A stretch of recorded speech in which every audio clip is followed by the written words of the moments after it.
It is no secret to a lot of us who have been paying attention over the past few years that Disney has gone the way of the woke agenda, and they are pushing that aggressively in pretty much everything that they are releasing at this point. And the woke nonsense has gotten so bad with Disney that they are continuing to see failure after failure in the box office. Everything is falling apart with Disney, and well, it can all be kind of traced back to this new video that is just leaked about Bob Iger and the agenda that he wanted to push with Disney. So we're going to be checking out this video here about Bob Iger that just came out.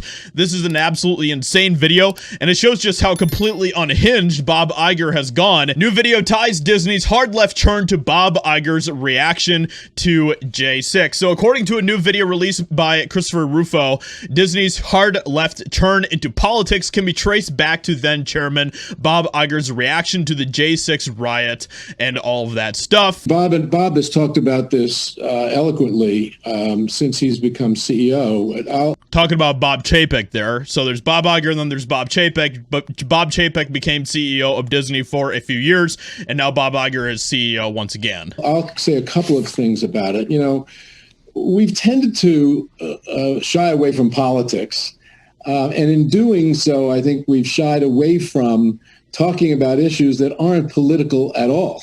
And that's how it should be. That's exactly what Disney should be doing. But ever since they've embraced the politics, we have seen them go on a downward spiral. Like the issues that we're talking about today. Because we believe in doing so, maybe it looks like we're taking a stand. Well, in that reality, we should be taking a stand. By the way, I take responsibility for this. I was CEO for 15 years.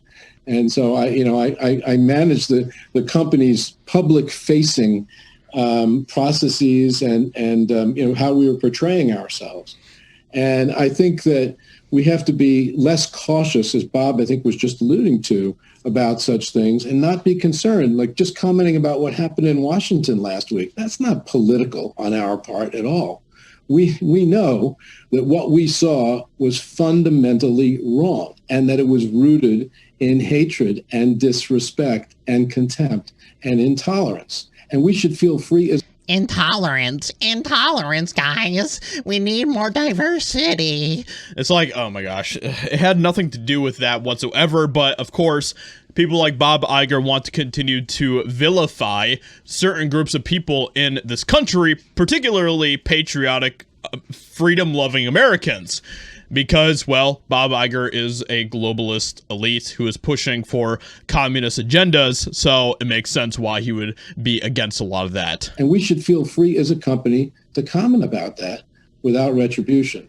Oh, so it's free. It's okay when you as a company comment on things like J6, but it's not okay, and you'll fire people like Gina Carano who have their own political worldviews about things that you don't like. Interesting. So it's clear that you guys are being very, very one-sided on this. The double standards are insane. Another thing I want to say that I've learned these last 9 to 12 months is, I'm very proud of a lot of the work we've done in terms of diversity and inclusion on screen. When we did Coco, for instance, at Pixar, a great example of that, or Tiana, or of course Black Panther is one of the great examples of that.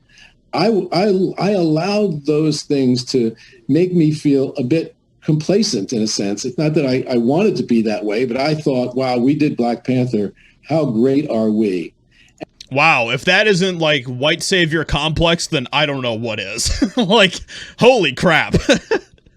And it caused me. And that doesn't that show you that at the end of the day, this really has nothing about doing the right thing. It's about what makes them feel better about themselves. It's what makes the elites feel better about their white savior complexes.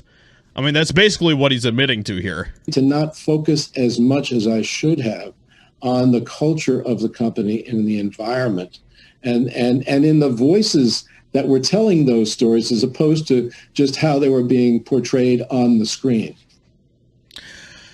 Oh boy, there's a lot there, guys. Disney's descent into DEI and the woke mind virus and all its entertainment products has proven a debacle in every way. In 3 years, its net worth was cut in half. It has lost 13 million streaming subscribers, fired 7,000 employees, lost billions on its movies, and streaming service lost a federal lawsuit against the state of Florida, and it goes on and on and on. These are all L's that Disney has taken, and it all goes back to them being infected with TDS and wanting to embrace the woke nonsense. And well, how has that worked out for Disney so far? Not that great. So with all that being said, let me know what you think about what Bob Iger says here in this crazy video. Hope you guys enjoyed. Leave a like, subscribe, and I'll talk to you all in another video very soon.